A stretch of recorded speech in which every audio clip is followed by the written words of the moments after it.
Hey guys, this is Ricky Rod, and I am going over the new update for Studio One.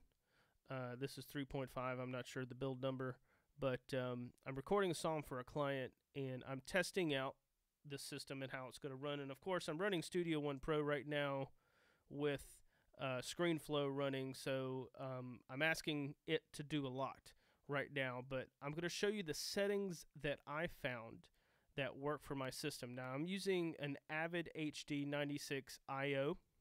So when we go to preferences, let me show you what the differences look like in the audio setup here in Studio One, and it's fantastic. It's pretty insane what I'm seeing happening here. So the first thing you're going to see is we have the playback device and the recording device.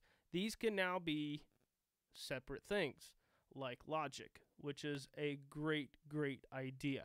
Okay, so in this case, I'm using my HD native IO. Now, I am firmly convinced there are issues with the driver, with Pro Tools HD drivers, what I'm using right now with Studio One.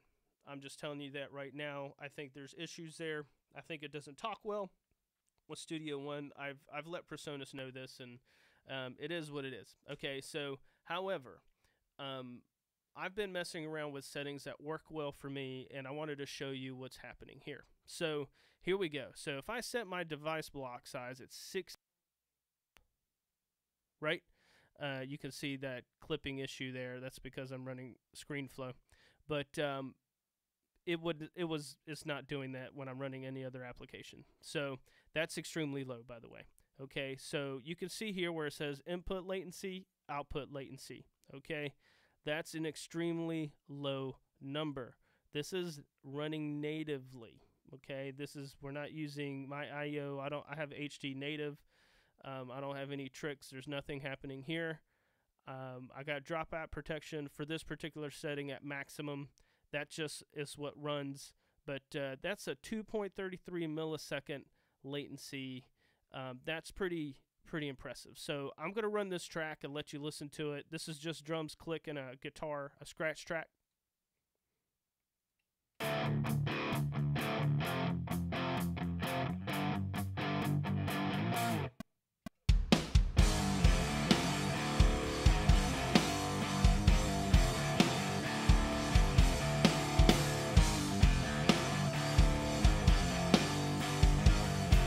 All right, did you see it peak right up here?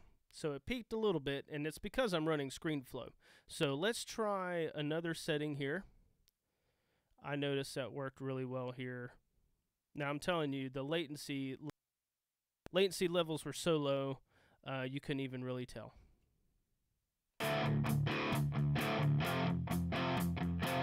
So this is the sample set at 32.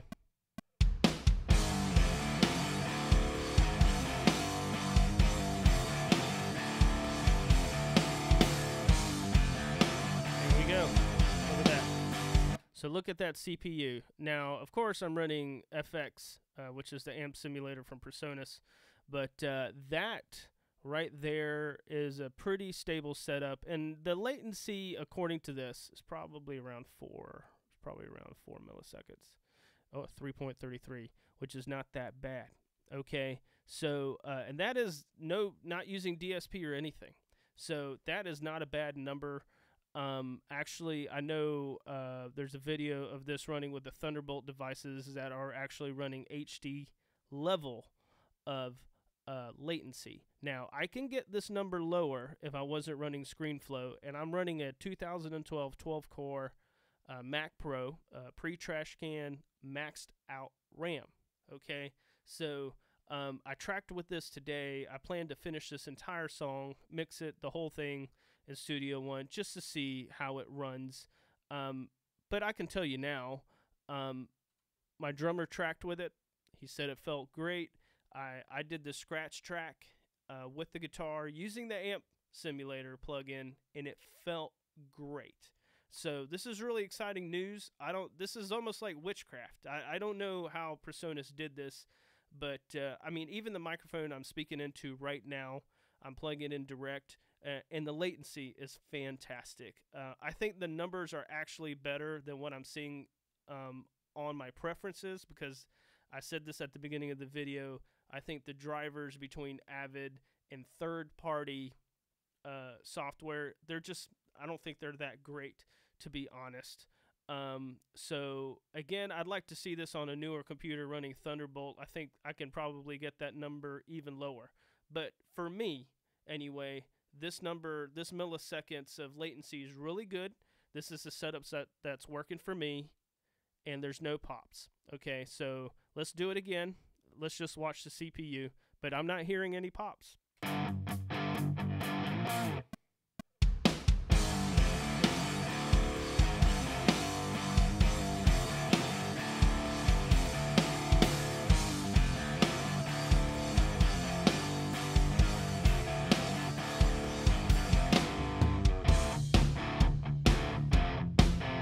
Yeah, and now I'll be honest with you. The version of Studio One I had before, with Mac Sierra on this particular Mac, it ran fine, but it was a little, I'd get some pops every once in a while, some artifacts every once in a while, tracking all day in it. So far today, other than that little crackle we saw, and it's because I'm running ScreenFlow at the same time. I'm asking the computer to do a lot right now. And I have a few other apps open. But this is pretty impressive for the money and the quality of recording software you're getting. To me, it's a great deal. It's a great deal. It's a very good software.